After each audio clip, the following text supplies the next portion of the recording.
la pulsion de vie, donc, elle vise la réintégration, et donc elle va créer un symptôme. Et c'est pour ça qu'on parle aussi de psychologie de la pertinence. Parce que le symptôme n'est pas vu comme quelque chose de mauvais, à éradiquer, à éliminer.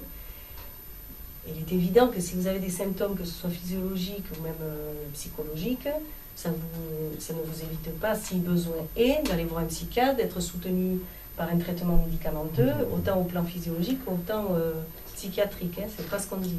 En tout cas, le symptôme est là spécialement pour aller à la rencontre de cet être privé. Par exemple, le cas de cette femme qui arrive systématiquement en retard à tous ses rendez-vous, au boulot, tout le temps, et elle a entre 20 et 30 minutes de retard systématiquement, au point qu'elle a été obligée, en tout cas elle s'est trouvée obligée de prévenir et son employeur et tous les gens avec qui elle vit qu'elle n'a pas la main là-dessus, elle ne peut pas, et elle arrive systématiquement en retard. Elle fait la séance et elle va retrouver la petite fille qu'elle était, qui, quand elle est allée à l'école, devait traverser un bois. Dans ce bois, il y avait un exhibitionniste. Et donc, la petite fille avait bien compris que pour éviter de rencontrer l'exhibitionniste qui était là à l'heure de la rentrée, du passage des enfants, si elle arrivait avec 20 et 30 minutes de retard, elle ne voit pas l'exhibitionniste qui est parti. Donc ce symptôme de retard sur lequel elle n'a pas la main, il est juste là présent pour pouvoir aller retrouver cet enfant, mesurer son vécu, sa terreur, et aller vraiment valider le vécu de cet enfant. Une fois que ça c'est fait, le symptôme disparaît, elle n'a plus besoin d'être en retard, puisqu'elle a réintégré cette part d'elle-même, et donc le symptôme n'a plus besoin d'être là, il n'a plus d'utilité. Voilà, c'est vraiment ça le principe de la pertinence du symptôme. Ça ne veut pas dire qu'on dit « Ah, super, le symptôme, bienvenue, c'est agréable ». Non, il y a des symptômes qui sont très douloureux et c'est très difficile. Mais en tout cas, ils sont générés par cette pulsion de vie qui va nous permettre de faire ces rencontres. Pour plus d'intégrité. Hein. Et c'est c'est vraiment, le symptôme est vraiment vécu comme un panneau indicateur, hein, comme un chemin d'amour vers l'être qui appelle en soi, en fait. C'est ça. Donc, la séance se passe sous forme d'entretien et la plupart du temps, on va investiguer la biographie de la personne, hein, dans son histoire à elle personnelle, comme c'est le cas de cette femme dont je viens de vous parler. Il arrive parfois aussi qu'on porte en soi du transpersonnel, d'une autre vie. Voilà, c'est ce qui arrive. Par exemple, le cas de cette femme qui consulte parce qu'elle a une brûlure au talon. Elle a une brûlure au talon, on commence la séance et tout d'un coup apparaît dans son champ de conscience un champ avec des femmes sur des bûchers. Et donc elle est une de ces femmes. Et donc on va accueillir ça, on va valider le vécu de ces femmes, qui est quand même douloureux. Et une fois que tout ça c'est fait, que c'est accueilli, validé, le symptôme disparaît, elle n'a plus de brûlure au talon. Bien sûr, elle avait consulté pour voir ce qu'il y avait, il n'y avait rien. Hein. On ne trouvait rien, et c'est là que, voilà. Il peut y avoir aussi du transgénérationnel. Le cas de cet homme qui consulte parce qu'il a des problèmes conjugaux très importants. Enfin, avec son ex-femme, ça se passe très mal, au point qu'il ne peut plus voir ses enfants. Et donc, il est complètement effondré, il n'en peut plus, il est au fond du trou, il n'a même plus envie de travailler. Et donc, au cours de la séance, on va aller retrouver un oncle qui a vécu le même genre de situation avec sa femme, une situation conjugale extrêmement douloureuse et difficile, au point que lui, il s'est pendu. Et donc, quand on va retrouver cet oncle, on va valider cet oncle, on va valider son vécu, on va accueillir tout son ressenti et cette part de lui, puisque nous sommes, tous ceux dont nous sommes issus, va être réintégré. Et là, le symptôme s'apaise, il retrouve de l'élan pour aller travailler, et puis il règle ses problèmes avec sérénité. Ça ne résout pas le problème avec sa femme, mais en tout cas, il retrouve de l'élan et de la force pour régler ses problèmes et retrouver une... Il n'est plus dans l'angoisse. Il a de la nervosité, mais il n'est plus dans l'angoisse. Bon, la nervosité, c'est normal quand tu as des enfants. Tu dis, je peux pas... J'ai la difficulté à les voir, mais il a plus de recul maintenant pour aller regarder qu'est-ce qu'il peut, lui, faire de son côté pour arranger au mieux la situation. Voilà, chose qu'il n'avait pas avant, il était vraiment dans l'émotionnel. Ouais. Donc la maïesthésie, elle ne prétend pas, elle n'a pas de croyance. Hein. On ne dit pas qu'on croit à la réincarnation, on ne dit pas qu'on croit aux autres vies, on croit en rien, mais en tout cas, ce qu'on fait, c'est qu'on accueille tout ce qui est présent dans le champ de conscience de la personne. Des fois, il y a des choses qui sont un peu curieuses, auxquelles on ne s'attend pas, mais ben, on accueille tout. Hein. Voilà. On ne dit pas qu'on y croit ni qu'on n'y croit pas. Nous, ce qu'on voit, c'est que la personne, elle arrive avec quelque chose, et on va accueillir ça, et on va le valider, et on va prendre la mesure du ressenti de la personne avec ce qu'elle apporte. On n'a que la réalité subjective de la personne, c'est sa réalité, et on ne change absolument pas sa réalité, donc c'est la personne qui va guider l'accompagnant à travers sa propre réalité. C'est juste pour le patient, donc c'est OK pour nous. Et en fait, ça c'est possible grâce à la structure de la psyché aussi qui n'a ni temps ni espace. Par exemple, cette petite fille dont je vous parlais tout à l'heure qui a offert les fleurs à sa mère, l'événement a bien eu lieu dans le passé, ça c'est clair. Mais comme cet enfant, elle n'a pas pu être validée dans son ressenti, dans sa souffrance et dans sa douleur, cet enfant, son émotion, elle est toujours présente en moi. Vous voyez? Donc, historiquement, l'événement a lieu dans le passé, mais émotionnellement, l'enfant est présente. Et c'est grâce à ça qu'on va pouvoir la retrouver. Alors, c'est pas toujours facile d'aller retrouver les êtres dont on est clivé. Pourquoi? Parce que des fois, on en a peur. On ne sait pas ce qu'on va trouver derrière, hein, parce qu'il y a longtemps qu'on a perdu le contact. Des fois, ils nous font horreur. Des fois, ils nous font pitié. Enfin, voilà. On n'a pas toujours envie. Et ce qui va permettre ça, c'est la posture aussi du praticien. En maïesthésie, on ne parle pas de distance thérapeutique, bien au contraire. Le praticien est proche du patient, et même proche de l'être qui émerge dans la psyché du patient, parce qu'il est distinct du patient. Et c'est cette distinction qui permet cette proximité. Et cette proximité du praticien avec l'être qui émerge va inviter le consultant, le patient, à faire la rencontre. Parce que c'est comme si ça le rendait à nouveau fréquentable. Hein, il y a quelqu'un qui le voit et qui l'accueille avec réjouissance, parce que le praticien se réjouit de la rencontre qui va se faire, et ça donne envie de faire la rencontre. Et il amène aussi la personne qui consulte sur ce chemin-là de la distinction. C'est-à-dire la personne qui est là, elle voit l'être qu'elle a été à un moment, ou les êtres qu'elle a été, ça peut être des périodes successives de sa vie, mais elle n'est plus mêlée voilà, au niveau émotionnel. Elle se dit, ok, ça a appartenu, ça fait partie de moi, mais je peux avoir cette distinction. Ce sont deux êtres différents dans un seul être, quoi, en fait, c'est ça. C'est-à-dire qu'on ne va pas travailler la régression, on ne va pas revivre la situation, hein, ce n'est pas du tout ce qu'on propose en maïesthésie. On va travailler la métaposition, c'est-à-dire qu'on va visualiser. Bon, des fois, il y a une émotion qui surgit, qui est forte, hein, et on va accueillir tout ça.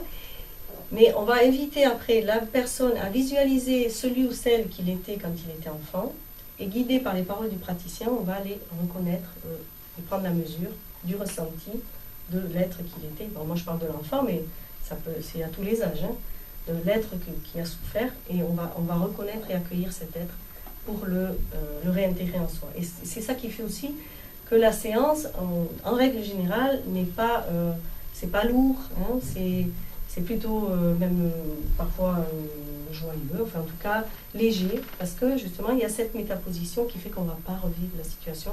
On l'a déjà vécu une fois, ça suffit. Mais voilà, on va vraiment accueillir cet être en souffrance grâce à cette pratique de la métaposition.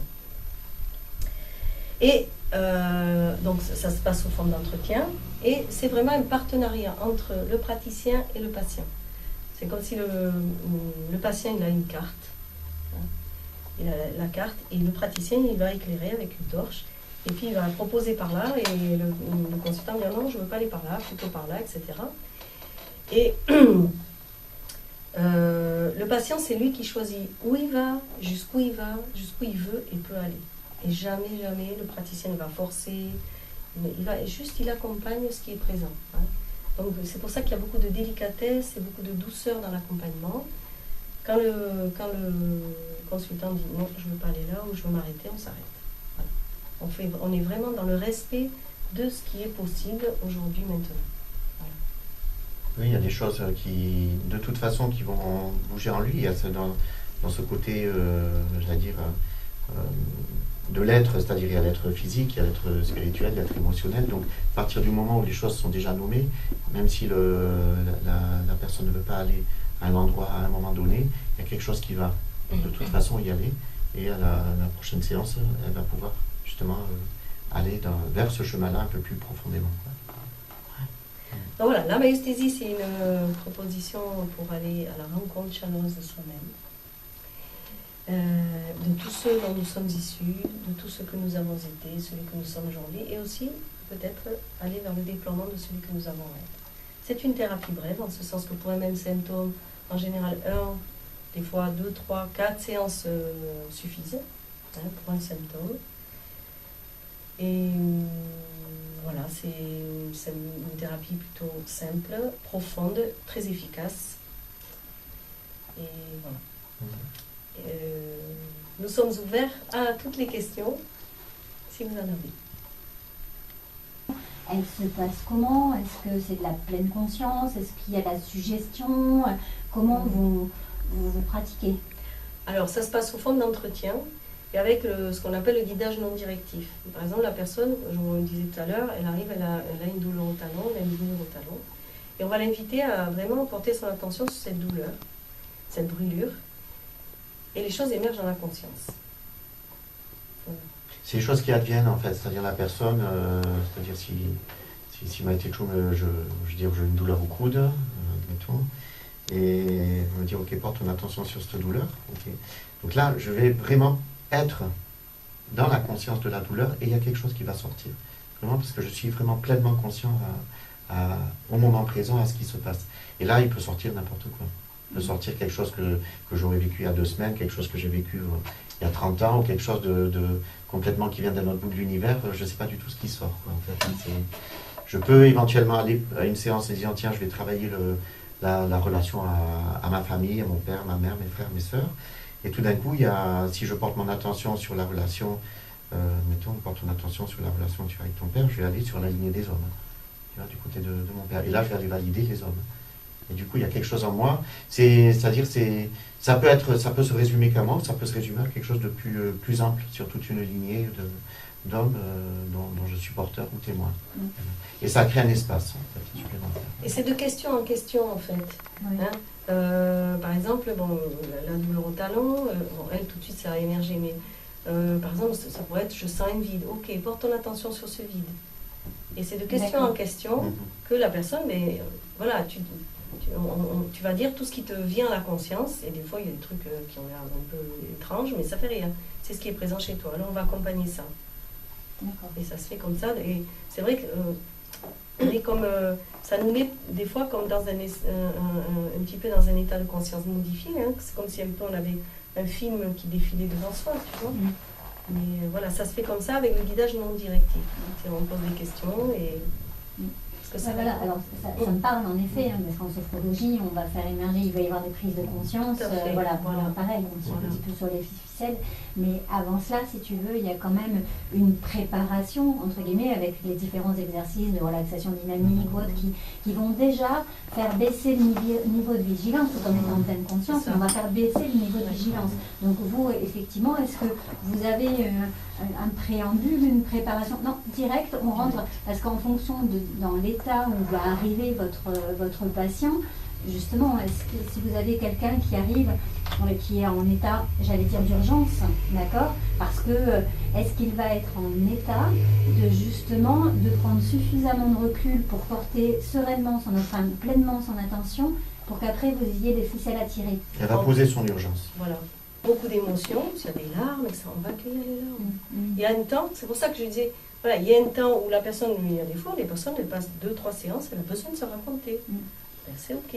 Déjà, c'est thérapeutique de pouvoir déposer tout. Voilà. Bien sûr. Et mais c'est pour ça que je dis, on n'entre pas dans la phase thérapie en maïeusthésie, parce qu'on ne va pas rentrer là-dedans, mais déjà, le fait d'accueillir la personne et d'accueillir toute sa douleur, sa souffrance, ses larmes, déjà, ça fait du bien.